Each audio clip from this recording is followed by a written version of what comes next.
যদি মনে থাকে ধৈর্য তাহলে স্বপ্ন সত্যি হতে বাধ্য। This is Ron Islam here.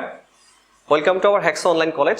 আজকে আমরা আমাদের চ্যানেল থেকে যে ভিডিওটি করতে যাচ্ছি সেটি হচ্ছে সাবজেক্ট ভার্ব এগ্রিমেন্টের পার্ট 2। খুবই গুরুত্বপূর্ণ অ্যাডমিশন টেস্ট এবং যারা মেডিকেল পরীক্ষার্থী আছেন তাদের জন্য। তাহলে যারা নতুন আছো অবশ্যই চ্যানেলটিতে সাবস্ক্রাইব করে দিবে এবং সর্বাধিক শেয়ার করবে। ওকে, তাহলে আমরা দেখি যে হচ্ছে কিভাবে আমরা সাবজেক্ট ভার্ব এগ্রিমেন্টের পার্ট 2 করতে যাচ্ছি। একটু ভালো করে খেয়াল করো, আমি এখানে একটি রুলস দিয়েছি যেটি প্রায় সময় আসতে দেখা যায়।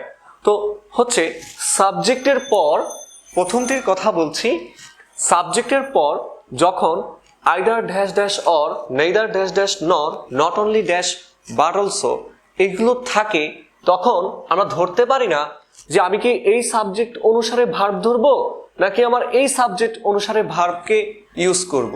তাহলে কোনো কোনো সময় ভর্তি পরীক্ষায় এরকম দেয়া থাকে, এখানে একটি সাবজেক্ট দেওয়া থাকে যেটা হচ্ছে প্লুরাল ফর্মে থাকতে পারে, আবার এখানে যেটা দেওয়া থাকবে সেটা হচ্ছে সিঙ্গুলার ফর্মে থাকতে পারে।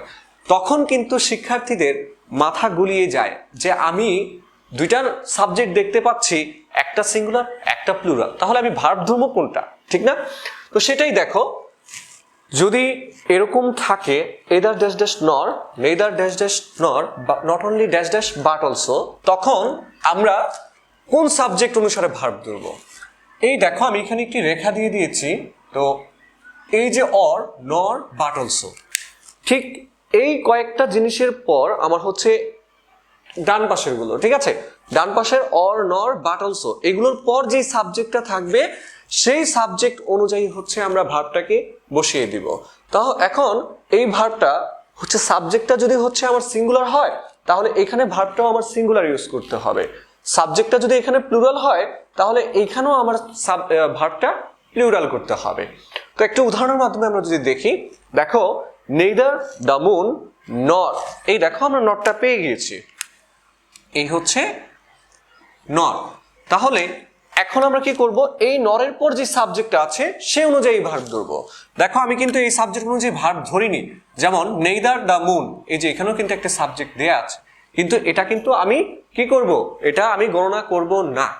আমি কোনটা গণনা করব, আমি গণনা করব যে হচ্ছে এই যে নরের পর যে সাবজেক্টটা আছে, যেমন দ্য স্টার্স, তাহলে হচ্ছে কি প্লুরাল ফর্মে আছে, যেহেতু প্লুরাল ফর্মে আছে এইখানে আমার ভার্বটাও ইউজ হবে প্লুরাল ফর্মে। তো এখানে কোনটা ইউজ হয় দেখি আমরা, ওয়াজ হবে, ওয়ার হবে নাকি ইজ হবে? অবশ্যই হচ্ছে আমার সঠিক আনসার হবে বি, কারণ দ্য স্টার্স হচ্ছে একটা প্লুরাল সাবজেক্ট এবং ওয়ারটা হচ্ছে একটা প্লুরাল ভার্ব, ঠিক আছে? আরেকটা উদাহরণ খেয়াল করি, আইদার ইউ অর আই। একটু দেখো এখানে ইউটাকে কি আমরা গণনা করব? অবশ্যই না। আমরা দেখতে পেলাম এখানে কি আছে, অর আছে, তাহলে এই অরের পর যে সাবজেক্ট দেয়া আছে সেই সাবজেক্ট অনুযায়ী আমরা ভার্বটাকে বসিয়ে ফেলবো। তাহলে কি আছে, আই, তাহলে আই হচ্ছে কি সিঙ্গুলার ফর্ম, আয়ের সাথে কি বসে, ইজ বসে, ইজ বসে না, আর বসে, আর হচ্ছে প্লুরাল ফর্ম, এটাও বসবে না। তাহলে আমার সঠিক অ্যান্সার হচ্ছে C, am, I am wrong, ঠিক আছে? এরপর দেখো নেক্সট ওয়ান, যে রুলসটা খুবই গুরুত্বপূর্ণ, সেটা আর্টিকেলের ক্ষেত্রেও আসে এবং কি সেটা হচ্ছে আমাদের সাবজেক্ট ভার্ব এগ্রিমেন্ট হিসেবে চলে আসে। ম্যানির সাথে, দেখো ম্যানির সাথে যখন আর্টিকেল এ এন বসে তখন এইখানে আমার সাবজেক্টটা হবে প্লুরাল, সিঙ্গুলার, সাবজেক্টটা কি হবে, সিঙ্গুলার। ঠিক একইভাবে আমার ভার্বটা হবে সিঙ্গুলার ভার্ব। আবার বলছি, তুমি জাস্ট এতটুকু মনে রাখো, ম্যানির সাথে যখন আর্টিকেল এ অথবা এন থাকবে তখনই হচ্ছে আমরা ভার্বটা বসাবো সিঙ্গুলার ভার্ব, ঠিক আছে? ওকে, এইবার ম্যানির সাথে যখন নাকি হচ্ছে আর্টিকেল থাকবে না তখন আমরা ভার্বটা বসাবো প্লুরাল ভার্ব। মন থাকবে এই দুটোর কথা? ওকে, তাহলে উদাহরণের মাধ্যমে দেখি আমরা। এই দেখো ম্যানি এ, এই যে ম্যানির সাথে আর্টিকেল এ আছে, তাহলে আমরা কি বলেছিলাম প্রথম রুলসে, ম্যানির সাথে আর্টিকেল থাকলে ভার্ব বসবে সিঙ্গুলার ভার্ব। তাহলে কোনটা বসাবো, দেখো ম্যানি আ স্টুডেন্ট, আর হবে অবশ্যই না, ইজ হবে, হ্যাঁ এটা সিঙ্গুলার ভার্ব, সেহেতু আমার বি হচ্ছে কি সঠিক আনসার, ঠিক আছে? ওকে, দ্বিতীয় উদাহরণটি খেয়াল করি, ম্যানি স্টুডেন্টস। আচ্ছা দেখো তো এখানে ম্যানির সাথে কি আমার আর্টিকেল আছে? অবশ্যই নেই, যেহেতু আর্টিকেল নেই সেহেতু আমার ভার্বটা হবে কি প্লুরাল ভার্ব। তাহলে many students are present in the class. ঠিক আছে, ওকে। এইবার সবচেয়ে গুরুত্বপূর্ণ যে দুটি রুলস সেটি আমি এই দুই পাশে দিয়ে রেখেছি। এই রুলসটা একাধিকবার ভার্সিটি অ্যাডমিশন টেস্টে আসতে দেখা যায় যে কোনো পাবলিক বিশ্ববিদ্যালয়ে। একটু ভালো করে খেয়াল করো যে সাবজেক্টের পর যখন হচ্ছে প্রিপোজিশন থাকে অফ, ইন, অন, মানে যে কোনো প্রিপোজিশন থাক, এখন এর পরেও কিন্তু সাবজেক্ট আকারে বা অবজেক্ট দেয়া থাকতে পারে, তখন কিন্তু সেটি আমরা ধরতে পারি না। আমরা এই সাবজেক্ট অনুসারে ভার্ব অথবা আমরা সিঙ্গুলার ভার্ব অথবা প্লুরাল ভার্ব বসিয়ে দিই, কিন্তু সেটা হচ্ছে সম্পূর্ণ রং।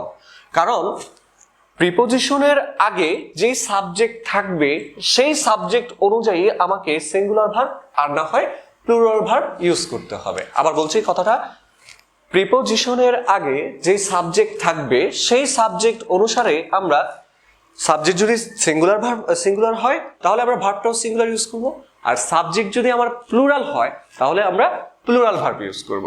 দেখো আমি একটু উদাহরণের মাধ্যমে দেখাচ্ছি। দ্য প্রাইসেস অফ রাইস, এই দেখো এখানে হচ্ছে প্রিপোজিশন হচ্ছে অফ, যেহেতু প্রিপোজিশন অফ তাহলে আমার প্রিপোজিশনের আগে সাবজেক্ট যেটা সে অনুযায়ী ভার্ব বসাতে হবে। তাহলে কোনটা? দ্য প্রাইসেস, তাহলে এটা কি ফর্মে আছে? প্লুরাল ফর্মে আছে। এখন অনেকে কিন্তু এখানে আনসার করে দিবে রাইস ইজ রাইজিং, কারণ এই যে রাইস এটা হচ্ছে সিঙ্গুলার ফর্মে, কিন্তু এটা দেখে তুমি সাবজেক্ট বসালে হবে না। তাহলে দ্য প্রাইসেস আমার হচ্ছে কি এটা প্লুরাল ফর্মে আছে, তাহলে আমার ভার্বটা হবে কি the prices of rice are rising. ঠিক আছে, আমার এটা হচ্ছে সঠিক অ্যান্সার। ওকে, আরেকটি উদাহরণ দিচ্ছি।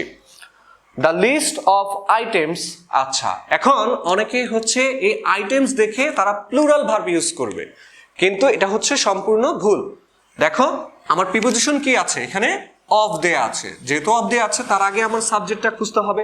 দ্য লিস্ট, লিস্টটি একটি, তাহলে এটা হচ্ছে কি সিঙ্গুলার ফর্মে আছে, তো সেজন্য আমাদের ভার্ব দিতে হবে কি singular verb. The list of item is on the desk. ঠিক আছে, তাহলে অপশন এ হচ্ছে সঠিক। লাস্ট যেই রুলসটি নিয়ে আলোচনা করব সেটি বিসিএস এবং হচ্ছে অ্যাডমিশন টেস্টে আসলে প্রায় ছেলেমেলে হচ্ছে ভুল করে থাকে, খুবই গুরুত্বপূর্ণ।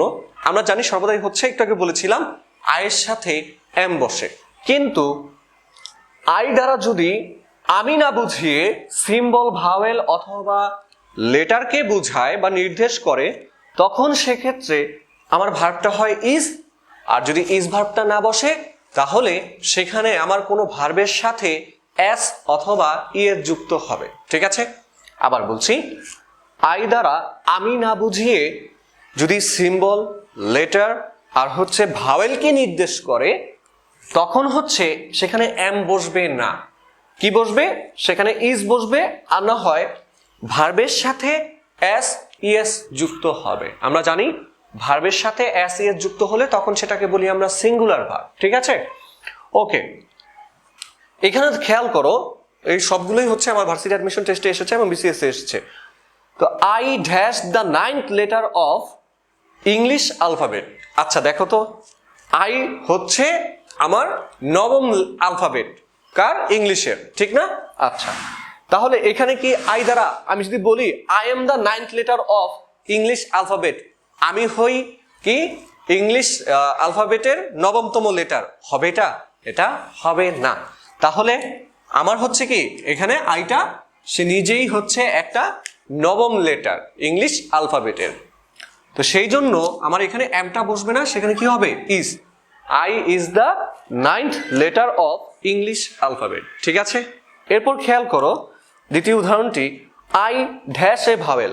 আচ্ছা, তাহলে দেখো আমি যদি বলি আই এম এ ভাওয়েল, তাহলে আমি হই ভাওয়েল, এটা কি হয়? এটা হয় না, কারণ হচ্ছে এখানে ভাওয়েলকে নির্দেশ করছে, আই নিজেই একটা ভাওয়েল, তাহলে এখানে কি হবে? I is a vowel. ঠিক আছে, তাহলে অপশন এ হচ্ছে রাইট আনসার। আমার ভিডিওটি যদি ভালো লাগে তোমাদের, অবশ্যই তোমরা যারা নতুন আছো চ্যানেলটিতে সাবস্ক্রাইব করবে, এটা হচ্ছে আমার অনুপ্রেরণা।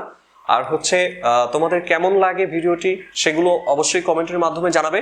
আর কুমিল্লা যারা আছো, রানীর দিঘির পাড়, আমার হেক্সা ব্রাঞ্চ আছে, তোমরা চাইলে সরাসরি আমার কাছে এসে ব্রাঞ্চে ভর্তি হয়ে পড়তে পারো। ইনশাল্লাহ সেখানে আমি আরো বেশি বা ভালো কিছু প্রত্যাশা করব। ওকে, আজকে এই পর্যন্তই। তো তোমরা সবাই ভিডিওটি শেয়ার করবে এবং তোমাদের বন্ধুদেরকে এই চ্যানেলের কথাটি বলবে। ওকে, ধন্যবাদ। আসসালামু আলাইকুম।